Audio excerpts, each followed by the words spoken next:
എല്ലാവർക്കും വിനീത നമസ്കാരം. ശ്രീമദ് ഭാഗവതം ഏകാദശ സ്കന്ധം അധ്യായം 15 ശ്ലോകം 8 മുതൽ 17 വരെ 10 ശ്ലോകങ്ങൾ. യോഗികൾക്കുണ്ടാവുന്ന സിദ്ധികളെ പറ്റിയും 8 സിദ്ധികൾ, അഷ്ടാദശ സിദ്ധികളെ പറ്റിയിട്ട് ഇതൊക്കെ വിസ്തരിച്ചു പറഞ്ഞു കൊടുക്കണം ഭഗവാൻ ഉദ്ധവന്. കൃഷ്ണായ വാസുദേവായ ഹരയേ പരമാത്മനെ പ്രണതക്ലേശനാശായ ഗോവിന്ദായ നമോ നമഃ. ഓം നമോ ഭഗവതേ വാസുദേവായ. ഓം നമോ ഭഗവതേ വാസുദേവായ. ഓം നമോ ഭഗവതേ വാസുദേവായ. ശ്ലോകം 8. ത്രികാലജ്ഞത്വമദ്വന്ദ്വം പരചിത്താദ്യഭിജ്ഞത അഗ്നിർക്കാംബുവിഷാദീനാം പ്രതിഷ്ഠംഭോ പരാജയ. 8 പ്രധാനപ്പെട്ട സിദ്ധികളെ പറ്റി പറഞ്ഞു. പിന്നെ 10 താണതരം സിദ്ധികളെ പറ്റി പറഞ്ഞു. ഇനി ഇതിലും നിസ്സാരമായിട്ടുള്ള 5 സിദ്ധികൾ ഇനിയുണ്ട് എന്ന് പറഞ്ഞിട്ട് അവയെ വിവരിക്കുകയാണ്.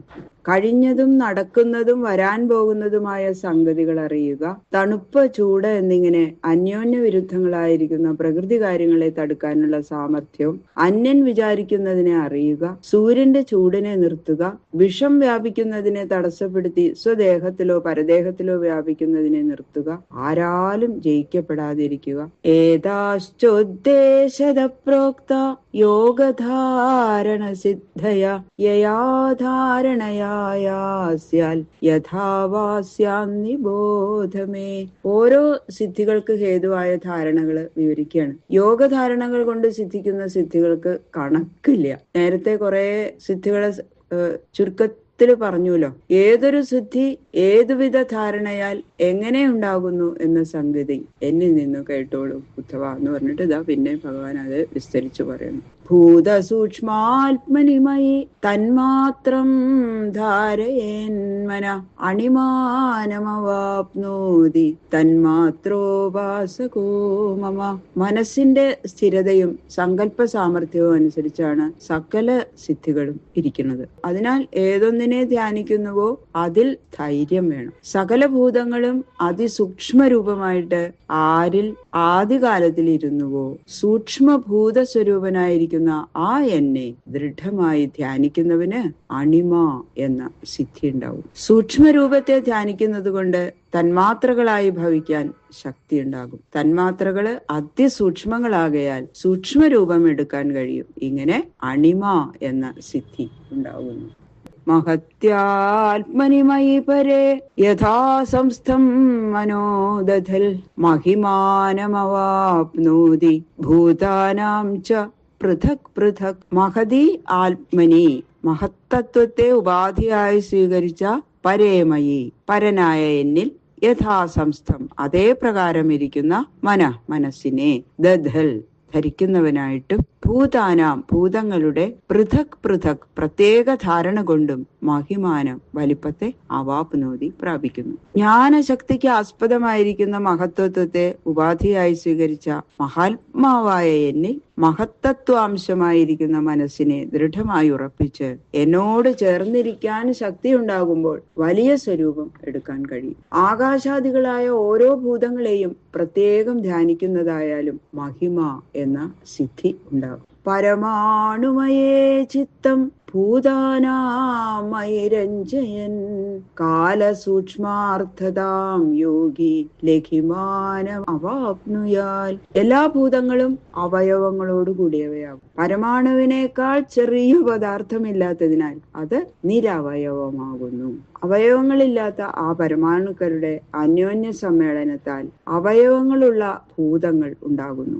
ആ പരമാണുക്കളിൽ പ്രകാശിക്കുന്ന എന്നെ ധ്യാനിച്ചുറപ്പിക്കാൻ ശക്തി ഉണ്ടാകുമ്പോൾ പരമാണു സദൃശമായിട്ട് ശരീരത്തെ കനമില്ലാതാക്കാൻ സാധിക്കും. അതുതന്നെ ലഘിമ എന്ന സിദ്ധി. ഈ ലഘിമ എന്ന സിദ്ധി ഉപയോഗിച്ചിട്ടാണ് ഭഗവാൻ കംസവധത്തിൽ പറയുന്നത്. കംസനിരിക്കുന്ന ആ ഉയർന്ന പീഠത്തിലേക്ക് ഇട്ടത്തൊരു ചാട്ടം ആ ലഘിമ എന്നുള്ള ഈ സിദ്ധി ഉപയോഗിച്ചിട്ടാണ് ഭഗവാൻ ചാടിയത് എന്ന് അതിൽ പറയുന്നുണ്ട്. ധാരയൻ മയ്യഹം തത്വേ മനോവൈകാരികേഖിലം സർവേന്ദ്രിയാണാമാത്മത്വം പ്രാപ്തിം പ്രാപ്നോതി മന്മനാഹ. സാത്വിക അഹങ്കാരത്തെ ഉപാധിയായി സ്വീകരിച്ചു വിളങ്ങുന്ന എന്നിൽ മനസ്സിനെ ദൃഢമായി ഉറപ്പിക്കുന്ന ഉപാസകൻ സകല പ്രാണികളുടെയും ഇന്ദ്രിയങ്ങളോടും ചേർന്നിരിക്കാൻ ശക്തനായിട്ട് വരും. ഇതാണ് പ്രാപ്തി എന്ന സിദ്ധി. മഹത്യാത്മനീയ സൂത്രേ ധാരയേന്മയി മാനസം പ്രാകാശ്യം പാരമേഷ്ഠ്യം മേ വിന്ദതേ വ്യക്തജന്മന. ക്രിയാശക്തി പ്രധാനമായിരിക്കുന്ന മഹത്തത്വത്തിന് സൂത്രം എന്നു പേര്. അതിനെ ഉപാധിയായി സ്വീകരിച്ചു വിളങ്ങുന്ന എനിക്ക് സൂത്രാത്മാവ് എന്നു പേര്. ഈ വിധം ഇരിക്കുന്ന എന്നിൽ മനസ്സിനെ ഉറപ്പിക്കുമ്പോൾ സർവോത്കൃഷ്ടമായിരിക്കുന്ന എന്റെ സൂത്രാത്മ സ്വഭാവത്തെ അറിഞ്ഞിരിക്കുന്ന അവന് അറിയാൻ കഴിയാത്തതായിട്ടുള്ള പദാർത്ഥങ്ങളോ ശബ്ദങ്ങളോ ഒന്നുമില്ല. അതിനാൽ ദൂരെ ഇരിക്കുന്നവരെയും കൂടി മറവില്ലാതെ അവന്റെ മുന്നിൽ പ്രകാശിക്കും. ഇത് തന്നെ പ്രാകാശ്യം എന്ന സിദ്ധി. വിഷ്ണോത്രധീശ്വരേ ചിത്തം ധാരയേൽ കാലവിഗ്രഹേ സൈഷിത്വമവാപ്നോതി ക്ഷേത്രജ്ഞചോദനാം. സത്വാദി 3 ഗുണങ്ങളുടെ സാമ്യാവസ്ഥയാകുന്ന മായയുടെ നിയന്താവും എല്ലാറ്റിന്റെയും ഉള്ളിലിരിക്കുന്നവനുമായ എന്നിൽ മനസ്സിനെ ഉറപ്പിക്കുന്ന യോഗിക്ക് എല്ലാ ശരീരങ്ങളെയും അവയിലിരിക്കുന്ന ജീവന്മാരെയും തന്റെ ഇഷ്ടം പോലെ പ്രവർത്തിപ്പിക്കാൻ കഴിയും. അതുകൊണ്ട് ആ യോഗി ഈശിത്വം എന്ന സിദ്ധി പ്രാപിച്ചിരിക്കുന്നവനാകുന്നു. നാരായണേ തുരീയാഖ്യേ ഭഗവത് ശബ്ദശബ്ദിതേ മനോമയ്യാദധൽ യോഗി മദ്ധർമാവശിതാമിയാൽ. വിരാട്ട്, ഹിരണ്യഗർഭൻ, കാരണം എന്ന 3 ഉപാധികളെയും കടന്നിരിക്കുന്ന അവസ്ഥയ്ക്ക് തുരീയം എന്ന പേര്.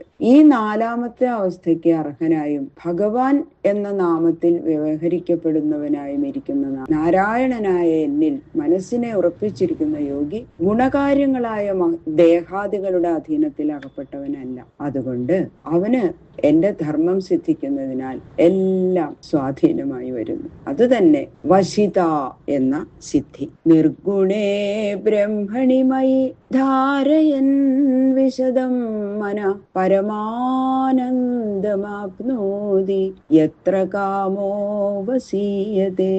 3 ഗുണങ്ങളെയും അതിക്രമിച്ച് സർവത്ര പരിപൂർണനായ എന്നിൽ രാഗാദി മാലിന്യമില്ലാത്ത മനസ്സിനെ ഉറപ്പിക്കുന്ന യോഗി പരമാനന്ദത്തെ പ്രാപിക്കുന്നു.